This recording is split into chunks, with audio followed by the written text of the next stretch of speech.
Dear students, let us start the discussion on today's newspaper, that is 21st July 2016. The first article is related to the governor's office and the role the governor has to play within the states.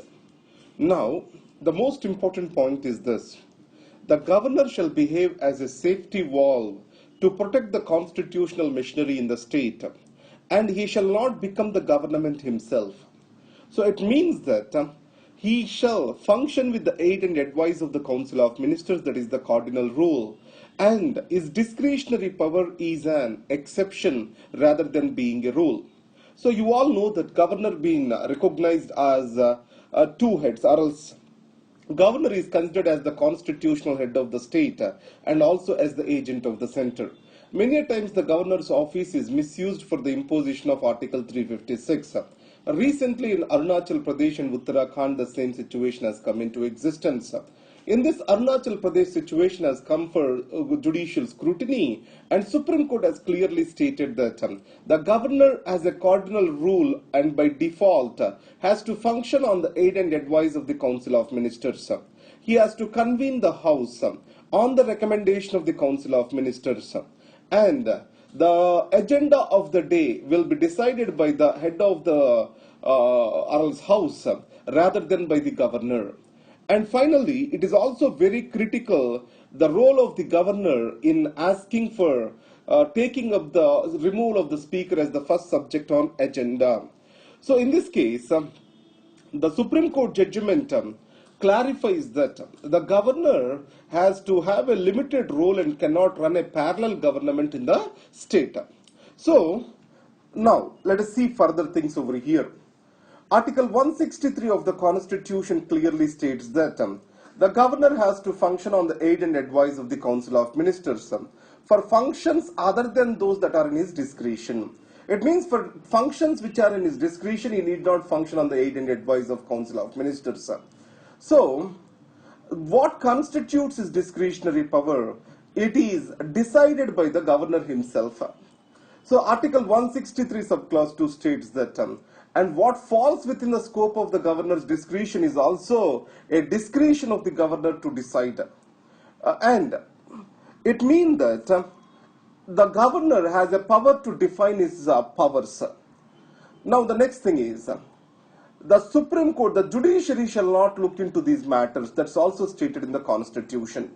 So if you see from one dimension, the Supreme Court tried to protect the democracy in Arunachal Pradesh, and from the other dimension, the Supreme Court has expanded the scope of its judicial review. So the judicial review is all pervasive. The Constitution is not what it is written, but what it is being interpreted by the Supreme Court. So in this context, some people start criticizing this action of the judiciary as more encroaching the executive arena.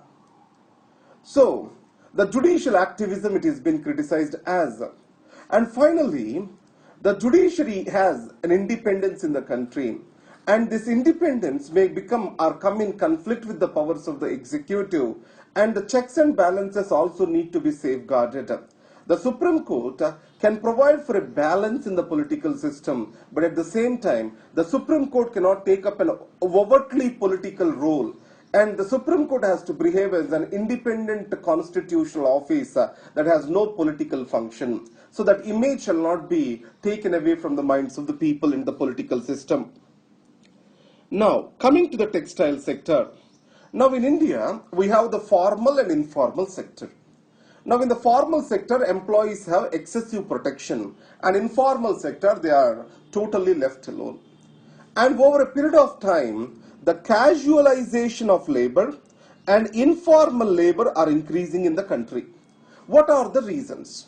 Now let us take textile sector. It is the second largest employer after the agriculture, and it adds to the 4% of GDP. Now it is a labor intensive sector. So in these circumstances, if you take the Industrial Disputes Act, what it says is, if any company has employees greater than 100, if employees have to be retrenched, it has to be by the permission of the Labor Department, which the Labor Department will never give a permission. Now, if I want to achieve the growth in the textile sector as envisioned by the new textile policy, that is to create more than the 1 crore of jobs in this particular sector, then obviously we need to have flexible labor laws. If not, most of the people, they try to evade coming under this labor scrutiny. So they try to recruit the employees as contractual labor rather than as the permanent employees. It is neither doing good for the labor and not for the growth of the economy. So that's why the labor laws have to be revisited, and this informalization and casualization of the labor have to be arrested. It is good for the economy and also good for the working class. Now coming to the Forestation bill. Now, it was initially introduced in the parliament by UPA2 government. Almost 42,000 crores of the rupees are lying with the central government, which are unspent. So the purpose of this money is to provide for afforestation. So whenever a forest land is used for some developmental action, so the compensation has to be paid, and this compensation goes into this fund. And this 42,000 crore is unutilized. Now this bill declares a national compensatory afforestation fund under the public accounts of India. So 90% of this fund belongs to the states, 10% belongs to the center. Now, the entire money which is related to afforestation, net forest value, any fund which is really realized in this purpose, it will go to this fund, which is the 90% shared with the states and 10% with the center. And the states have to take up a reforestation activity. Now in this context, the key issues are, there is a huge forest degradation.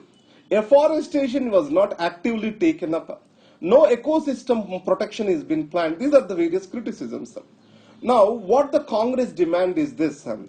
It wants the afforestation shall not be taken up under the land titles determined under Forest Rights Act for the tribal people and forest dwellers. So, under the Forest Rights Act, whatever the land is been given are recognized. So, this have to be explicitly excluded from this particular afforestation. So, the government agreed for this, and it is going to move forward. Coming to dangerous vigilantism. Now, if you take Akhlaq's family, and also if you talk about the recent violence in Gujarat, everywhere the vigilantism by Hindu fringe groups is increasing. It is in the name of protection of the cow. And this is creating a discard on the rural side and also in various states.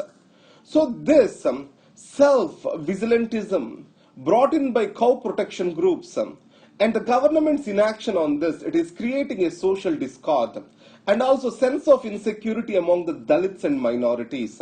So the law and order shall be protected, and added to that, law shall take its own course, and machinery of the government shall take up the challenge, and the political dais has to send an unanimous message that such an action will never be tolerated.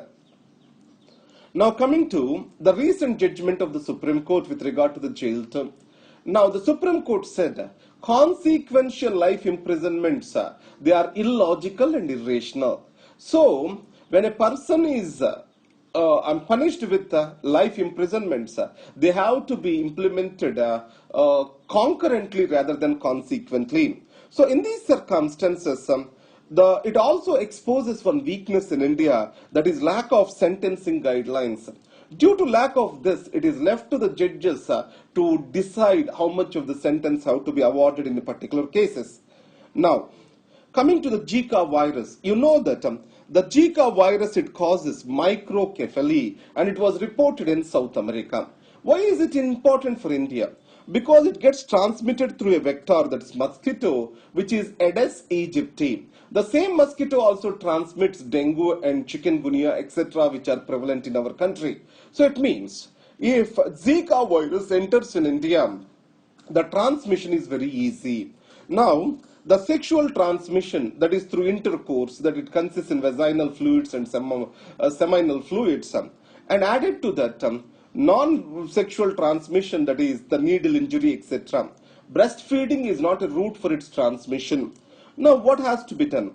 if a person has visited any of the Zika virus prevalent area, he shall keep himself away from the, or else he shall take the safe sexual practices for 2 months. And if he has visible symptoms, for 6 months he has to take up the safe sexual practices. These are the things recommended. Now coming to UIDAI and NIC. So these were previously under the Planning Commission. Now these have been explicitly shifted towards the Ministry of Electronics and Information Technology. Now Big Brother. Now the big data is being compiled from social media, and government is also watching the actions on social media. Actually, the intention was to monitor the various terror organizations, how they are using the social media to perpetuate the extremist ideas among the people. But government is also using this monitoring for various political reasons or political benefits. So using the governmental machinery for the political benefits is unexpected for. And coming to AP, Andhra Pradesh is going to be a nuclear power hub. You know that India has a target of achieving 63,000 of megawatts of electricity through nuclear power by 2031. Now, initially in Andhra Pradesh it was planned in Kovada. Now it is being planned in Kavali, Nellore, and also with Kadapa. Now, most of the projects which are being rejected in Gujarat and also in West Bengal, these are coming to Andhra Pradesh. So in Gujarat, the Westinghouse is supposed to bring in these nuclear reactors which are being shifted to Andhra Pradesh. Similarly, in Haripur, Russian VVER 1000 reactors are supposed to come, but they are also being shifted to Andhra Pradesh. So we are giving the electricity to the country, and we are open to the risk of nuclear disaster, thanks to Naidu. So that's what is the case. Thank you very much for today's news. All the best.